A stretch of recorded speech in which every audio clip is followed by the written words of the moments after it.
નમસ્કાર દોસ્તો, સુપરફાસ્ટ તાજા સમાચારમાં તમારું સ્વાગત છે। દેશ, દુનિયા અને ગુજરાતના તાજા, મોટા અને સૌથી મહત્વપૂર્ણ સમાચાર જાણીએ તે પહેલા તમે ચેનલમાં નવા હોય તો ચેનલને જરૂરથી સબસ્ક્રાઇબ કરીને વિડીયોને લાઇક કરી દેજો।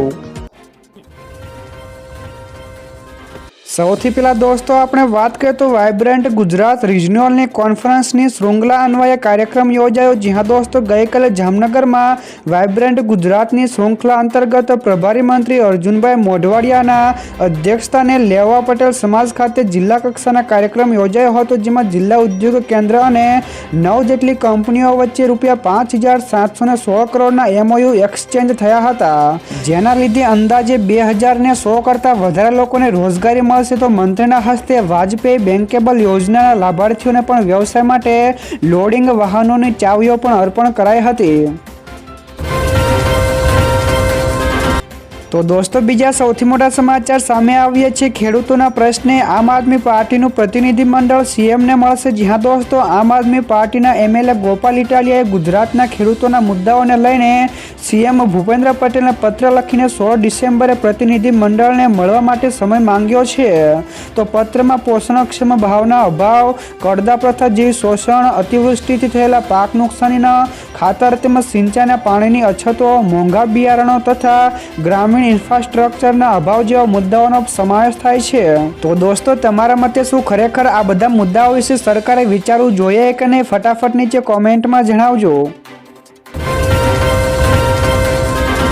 તો દોસ્તો ત્યાર પછી આગળ વધુ એક સૌથી મોટા સમાચાર મળ્યા છે। ટ્રમ્પ ભારત, ચીન અને રશિયા સાથે મળીને C5 ગ્રુપ બનાવશે। જ્યાં દોસ્તો અમેરિકન પ્રમુખ ટ્રમ્પ વિશ્વમાં એક નવી કોર 5 એટલે કે C5 એલાઇટ ક્લબ બનાવવાનું વિચારી રહ્યા છે, તો જેમાં અમેરિકા, રશિયા, ચીન અને ભારત અને જાપાન જેવા દેશોનો સમાવેશ થશે।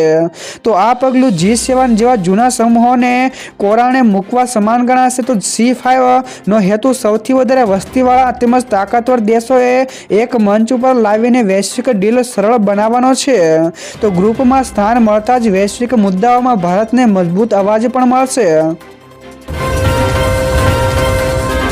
તો દોસ્તો બીજા સૌથી અગત્યના સમાચાર સામે આવ્યા છે। સુરતમાં CMએ 600 કરોડના વિકાસ કામોનું કર્યું લોકાર્પણ। જ્યાં દોસ્તો મુખ્યમંત્રી ભૂપેન્દ્ર પટેલે ગઈકાલે સુરતની મુલાકાત દરમિયાન એશિયાના સૌથી મોટા પ્રોજેક્ટ્સમાં સ્થાન પામતી તેમજ અંદાજે ₹200 કરોડના ખર્ચે બનેલી રાજ્યની પ્રથમ અત્યાધુનિક એલિવેટેડ માર્કેટનું લોકાર્પણ કર્યું હતું।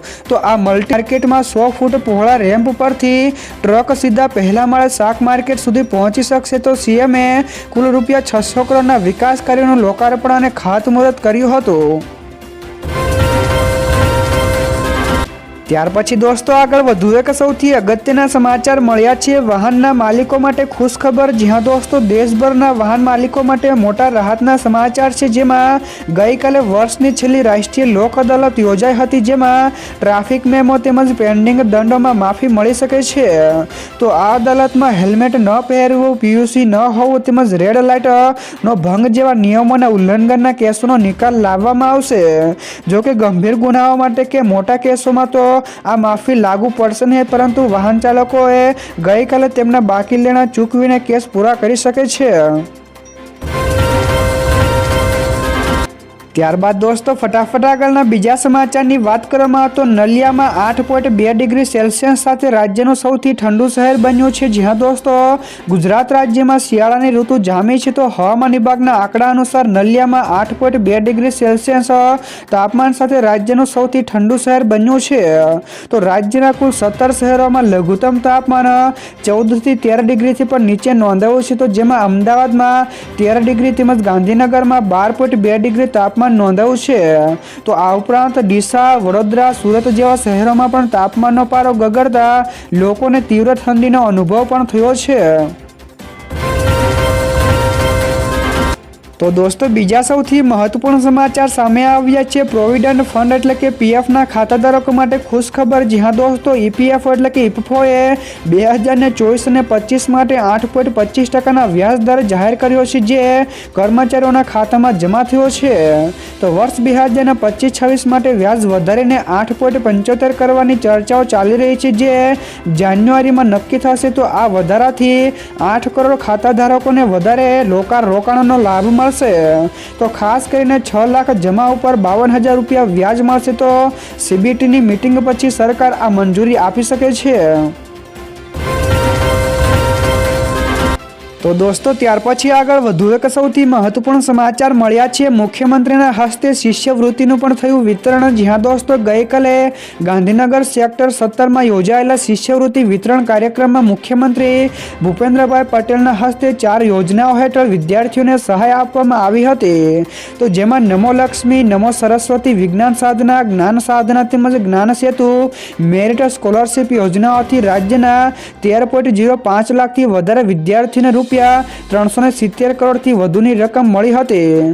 તો આ સહાય ડાયરેક્ટ બેનિફિટ ટ્રાન્સફર એટલે કે ડીબીટી મારફતે વિદ્યાર્થીઓના ખાતામાં જમા કરાશે.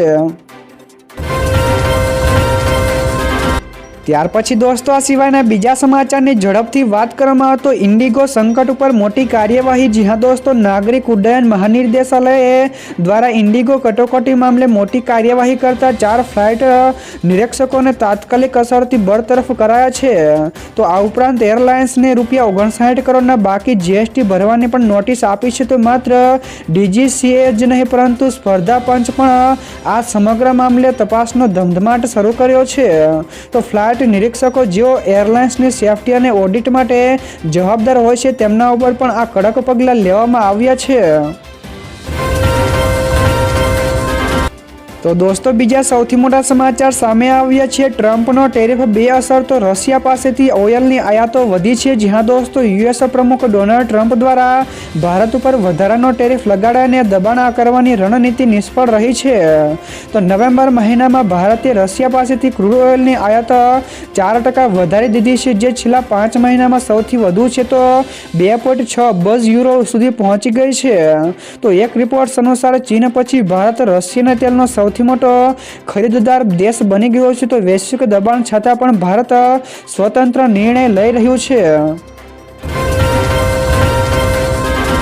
તો દોસ્તો ત્યાર પછી આગળ વધુ એક સૌથી મોટા સમાચાર મળ્યા છે. સ્ટાર લિંક સાથે થઈ મોટી ડીલ. જ્યાં દોસ્તો મુખ્યમંત્રી ભૂપેન્દ્રભાઈ પટેલે ગાંધીનગરમાં સ્ટાર લિંકના વાઇસ પ્રેસિડેન્ટ લોરેન ડ્રાયર સાથે મહત્વપૂર્ણ બેઠક કરી હતી. તો નાયબ મુખ્યમંત્રી હર્ષ સંઘવી, મંત્રી અર્જુન મોઢવાડિયા પણ હાજર રહ્યા હતા. તો ચર્ચા ગુજરાતમાં હાઈ અને speed internet, generation AI, hybrid cloud તેમજ નેક્સ્ટ અને જનરેશન કનેક્ટિવિટી પર થઈ હતી. તો સ્ટાર લિંકે જાહેર કર્યું છે કે ટૂંક સમયમાં ગુજરાતના લોકોને સેવા આપવા માટે તે તૈયાર છે. તો દોસ્તો બીજા સૌથી અગત્યના સમાચાર સામે આવ્યા છે. અંબાજી યાત્રાધામ પ્લાસ્ટિક મુક્ત બનશે. જ્યાં દોસ્તો અંબાજીની પવિત્રતા અને સ્વચ્છતા જાળવવા અંબાજી દેવસ્થાન ટ્રસ્ટ તથા ગ્રામ પંચાયતોએ મોટો નિર્ણય લીધો છે. તો આગામી 15 ડિસેમ્બરથી સમગ્ર અંબાજી વિસ્તારમાં 120 માઇક્રોનથી ઓછા જાડાઈવાળા પ્લાસ્ટિકના ઝબલા તેમજ અન્ય પ્લાસ્ટિકની વસ્તુઓ ઉપર પ્રતિબંધ સંપૂર્ણપણે લાગી જશે. તો લાખો યાત્રાળુઓથી થતા પ્લાસ્ટિક પ્રદૂષણથી રોકવા આ પગલું લેવામાં આવ્યું છે. તો વેપારીઓ અને સ્થાનિકો માટે આ નિયમ ફરજિયાત રહેશે. ત્યાર પછી દોસ્તો આગળ વધુ એક સૌથી અગત્યના સમાચાર મળ્યા છે. શાંતિ બિલ થયું પાસ. તો હવે પ્રાઇવેટ કંપનીઓને પણ તેમનો લાભ મળશે. જ્યાં દોસ્તો મોદી કેબિનેટે શાંતિ બિલને મંજૂરી આપીને પરમાણુ ઉર્જા ક્ષેત્રે 63 વર્ષ જૂનો સરકારી એકાધિકાર સમાપ્ત કર્યો છે. તો આ સુધારાથી હવે ખાનગી ક્ષેત્રે મૂડી તેમજ ટેકનોલોજી લાવી શકશે. તો જ્યારે સુરક્ષા અને સંચાલન NPCILના હસ્તે રહેશે. તો સરકારનો લક્ષ્યાંક 2047 સુધીમાં 100 ગીગાવોટ ક્ષમતા હાંસલ કરવાનો છે. તો જેના માટે રૂપિયા 15 થી 19 લાખ કરોડનું રોકાણ જરૂરી છે. તો આ બિલ SMRના નિર્માણને વેગ આપીને નેટ ઝીરો ઉત્સર્જનના લક્ષ્યને પણ સાકાર કરશે.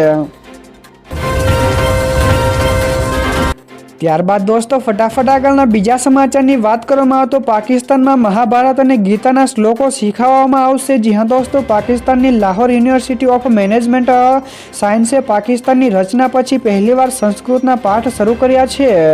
તો યુનિવર્સિટીમાં મહાભારત અને ગીતાના શ્લોકો શીખવવામાં આવશે. તો ગુરુમણિમ સેન્ટરના ડાયરેક્ટર અલી ઉસ્માન કાસમીએ પણ જણાવ્યા અનુસાર શરૂઆતમાં સંસ્કૃત ઉપર એક સપ્તાહાંત કાર્યક્રમ શરૂ કરવામાં આવ્યો હતો, જે વિદ્યાર્થીઓ સંશોધકો માટે ખૂબ જ લોકપ્રિય પણ સાબિત થયો હતો. તો દોસ્તો બીજા સૌથી મહત્વપૂર્ણ સમાચાર સામે આવ્યા છે। ચાંદીના ભાવ 2 લાખ રૂપિયાને પાર પહોંચ્યા। જી હા દોસ્તો, ગઈકાલે 13 ડિસેમ્બરે સોના અને ચાંદીના ભાવમાં ઐતિહાસિક ઉછાળો જોવા મળ્યો હતો, જેમાં દિલ્હીમાં 18 કેરેટ સોનાનો ભાવ રૂપિયા 1 લાખને પાર થઈ ગયો છે, જ્યારે યુએસ ફેડરલ રિઝર્વ દ્વારા વ્યાજ દરમાં ઘટાડો તેમજ નબળા રૂપિયાના કારણે રોકાણકારો સુરક્ષિત રોકાણ તરફ વળ્યા છે। તો ભારતમાં 24 કેરેટ સોનાનો ભાવ રૂપિયા 1,33,210 રૂપિયા પ્રતિ 10 ગ્રામે છે, જ્યારે ચાંદીનો ભાવ 2,04,100 રૂપિયાના પ્રતિ કિલો ઉપર પહોંચી ગયો છે। તો અમદાવાદ, સુરત અને રાજકોટમાં પણ ભાવમાં વધારો નોંધાયો છે।